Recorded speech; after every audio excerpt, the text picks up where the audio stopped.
Shalom, shalom, peuple de Dieu, shalom, que Dieu vous bénisse. Ce matin, je vous invite à rentrer dans la chambre haute. La chambre haute est un lieu de prière, un lieu de connexion avec le Saint-Esprit, un lieu de délivrance et de guérison. Oui, nous prenons la parole de Dieu dans 1 Pierre, chapitre 5, à partir du verset 8. Soyez sobres, veillez. Votre adversaire, le diable, rôde comme un lion, rougissant, cherchant qui y dévorera. Résistez-lui avec une foi ferme, sachant que les mêmes souffrances sont imposées à vous, frères, dans le monde. Oui, mes frères et sœurs dans le Seigneur, soyez sobres, mon frère, ma sœur. Il a dit, résistez-lui avec une foi ferme, une foi ferme. Tu dois avoir la foi dans le Seigneur pour résister au diable. Oui, si tu n'as pas la foi en lui, ça sera difficile pour toi. Et si tu n'as pas la foi, tu ne peux pas être sobre, ni vigilant et ni veillé.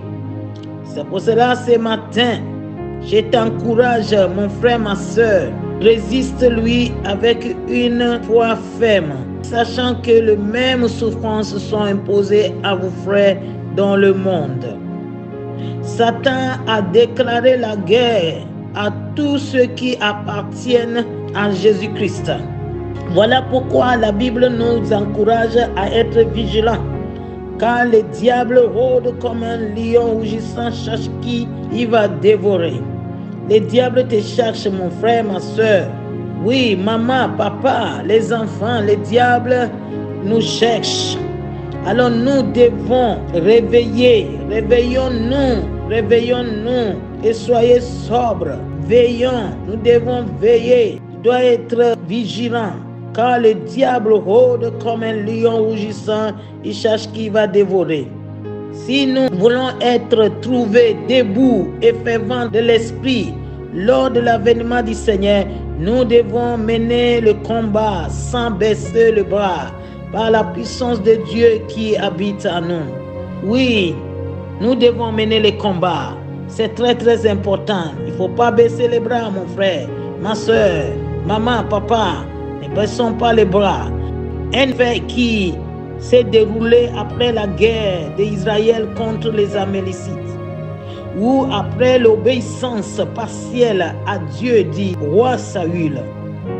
La Bible nous dit le prophète Samuel a prophétisé la chute du roi. La colère de Dieu s'était levée contre Saül parce que sa désobéissance était assimilée à de la sorcellerie. Si nous lisons 1 Samuel 15, verset 23, il dit car la désobéissance est aussi coupable que la divination. Et la résistance n'est pas moins que l'idolâtrie et les thérapies. Puisque tu as rejeté la parole de l'Éternel, il te rejette aussi comme roi. Ça, c'est ce que la parole de Dieu dit. Quand nous rejetons la parole de Dieu, Dieu nous rejette aussi. Quand nous rejetons la voix de Dieu, Dieu nous rejette aussi. Oui, ce matin, Dieu te parle. La parole de Dieu nous dit que la désobéissance est aussi coupable que la divination. Quand nous parlons de la divination, nous parlons de la sorcellerie aussi. La sorcellerie, quand nous regardons dans les dictionnaires, on peut voir que la sorcellerie pratique de magie en vue d'exercice d'une action. Et généralement faite sur un être humain, sort, envoûtement, possession, sur des animaux ou des plantes, maladie de bétail, mauvaise récolte, croyance de certaines sociétés ou groupes sociaux, selon laquelle certaines catégories de malheurs attribués à l'action malveillante et invisible des individus et familles. Vous voyez, pratique magique. La Bible compare la divination et la sorcellerie. Alors si nous désobéissons, la Bible nous dit que la désobéissance est aussi coupable que la divination. Alors si nous marchons dans la désobéissance, c'est comme nous pratiquons la sorcellerie, c'est comme nous sommes des sorciers même. Oui, nous sommes des sorciers.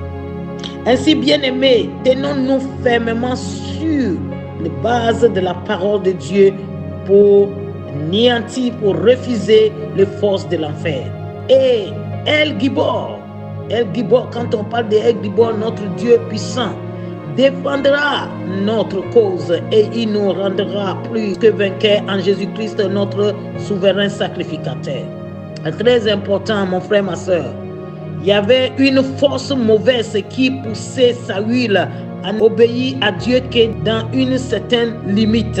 Et il y en a des chrétiens qui obéissent Dieu dans certaines limites. Mais ce n'est pas ce que le Seigneur veut pour toi et pour moi. Cette force maléfique que le pouvoir de la sorcellerie utilise pour pousser les enfants de Dieu à s'éloigner des commandements de Dieu. Et dans 1 Samuel 15, verset 24, la Bible nous dit que Saül dit à Samuel, « J'ai péché quand j'ai transgressé l'ordre de l'Éternel et je n'ai pas obéi à tes paroles. J'ai craigné le peuple et j'ai écouté sa voix. » Saül écoutait la voix du peuple. Il craignait le peuple. Quand Dieu te donne des ordres, à cause de la crainte du peuple, à cause de la crainte de ta famille, à cause de la crainte de je ne sais pas qui, tu préférais plutôt d'obéir à la voix des hommes que la voix de Dieu. La parole de Dieu nous dit que c'est mieux de faire plaisir à Dieu qu'aux hommes. Alors Saül a désobéi Dieu, endurci son cœur. Et des fois, nous avons cet endurcissement de cœur d'obéir Dieu à certaines limites et nous ne voulons pas continuer. Mais le Seigneur te dit ce matin, mon frère, ma soeur, que tu dois sortir de cet esprit de désobéissance et laisser le Seigneur pénétrer dans ton esprit, t'amener à écouter sa parole et à pratiquer la parole. C'est très très important. Le malin vient parler au cœur des hommes pour les pousser à poser des actes mauvais aux yeux de Dieu, pour les amener à faire des choses qui les amèneront vers la chute. C'est ce que le malin fait. Il fait des choses qui vont vous amener à la chute. Ça fut le cas de Saül. Il était un bon roi, mais voilà ce qu'il a fait à cause de la désobéissance. Il a entendu une voix, il a écouté et il a agi. Oui, quelle voix tu entends, mon frère? Quelle voix tu entends, ma soeur? Et quelle voix tu écoutes? Quelles sont les voix que tu écoutes et tu agis? Il y a des voix qui te parlent et puis tu veux agir selon cette voix-là. Tu veux pratiquer la voix qui est en train de te parler. Tu veux agir, tu veux entendre cette voix-là. Tu entends et tu l'écoutes et puis tu agis. Et qui ne sont pas la voix de Dieu. Ça va t'amener à des chemins de la perdition. Mon frère, ma soeur, ce matin, je t'encourage, oui, à écouter la voix de Dieu. Samuel a perdu sa gloire à cause de cela. Il était rejeté par Dieu. Et Satan veut que nous lui ressemblons dans la désobéissance. Parce qu'il était désobéissant depuis le début et il a perdu sa place. Alors ils veulent que, voilà, les multitudes le suivent avec la désobéissance. Désobéissance, c'est la sorcellerie. C'est son vœu que nous désobéissons Dieu afin de nous mettre sous le jugement divin. Oui. C'est que les agents du diable ont pour mission de pousser les enfants de Dieu à désobéir, sachant que Dieu va nous rejeter. Il sait, le diable sait que chaque fois que nous désobéissons Dieu, Dieu nous rejette. Il sait, mais il est Dieu d'amour. Si nous revenons vers lui, encore avec un cœur sincère, il nous accueille toujours, malgré nos fautes. Et nous ne devons pas rester dans cette désobéissance, parce qu'après nous risquons de mourir dedans et nous partons, voilà, à l'enfer. Alors l'ennemi utilise le pouvoir de la sorcellerie pour manipuler en distance. L'ennemi peut manipuler ta vie en distance à travers des envoûtements. Il cite ton nom, il fait tout pour que tu commences à désobéir Dieu. L'ennemi utilise l'envoûtement, le mauvais sort, les maladies et toutes sortes de douleurs envoyées en distance. Toutes sortes de douleurs. Tu es là, ton corps te fait mal, tu ne sais pas, tu n'arrives pas à se lever, tu as mal partout, parce que la nuit, au milieu de la nuit, l'ennemi a manipulé ta vie, il a manipulé ton esprit, alors le matin tu te lèves, tu n'arrives pas à se lever, tu as mal partout, et tu ne peux pas lire ta Bible.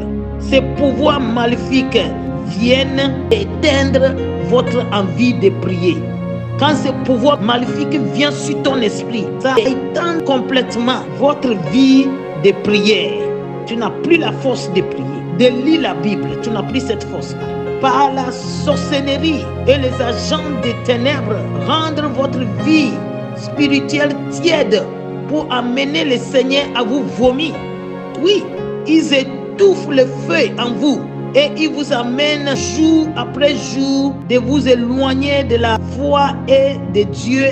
Jour après jour, c'est leur travail. Pour cela, il faut être vigilant. Il veut éteindre le feu qui est en vous. C'est ce que l'ennemi cherche. Il veut enlever cela. Mais vous, vous devez veiller. Vous devez être vigilant. C'est très très important. Nous savons que celui qui est en nous est plus fort que celui qui est dans le monde. Jésus-Christ qui est en nous, il est plus fort que celui qui est dans le monde. Mais le Seigneur ordonne que nous soyons puissants. Sois puissant, sois dans la prière, sois vigilant. Le Seigneur t'a averti. Si le diable a osé aller vers Jésus quand il était conduit dans le désert, le diable est parti là-bas pour le tenter. Alors qui es-tu, toi? Tu penses que l'ennemi ne peut pas venir vers toi? Dieu ordonne que tu sois puissant. À travers de notre vie de sainteté et à travers de nos vies de prière constantes et persévérantes qui activent sa puissance dans nos vies contre les forces du mal. C'est très très important. La parole de Dieu nous dit, dans Ésaïe 59, verset 9, il dit, on craindra le nom de l'Éternel depuis l'Occident et sa gloire depuis le soleil élevé. Quand l'ennemi viendra comme un fleuve, l'Esprit de l'Éternel lui mettra en fuite.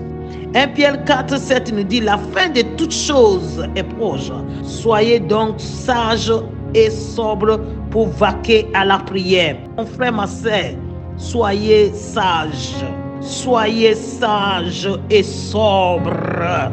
Oh, my brothers and sisters, soyez sages et sobres.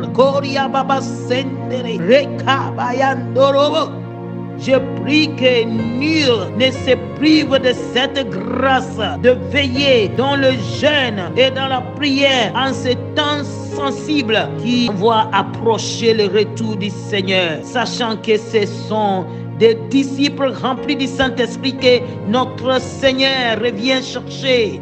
Oui, grâce et la paix à tous mes bien-aimés dans le Seigneur.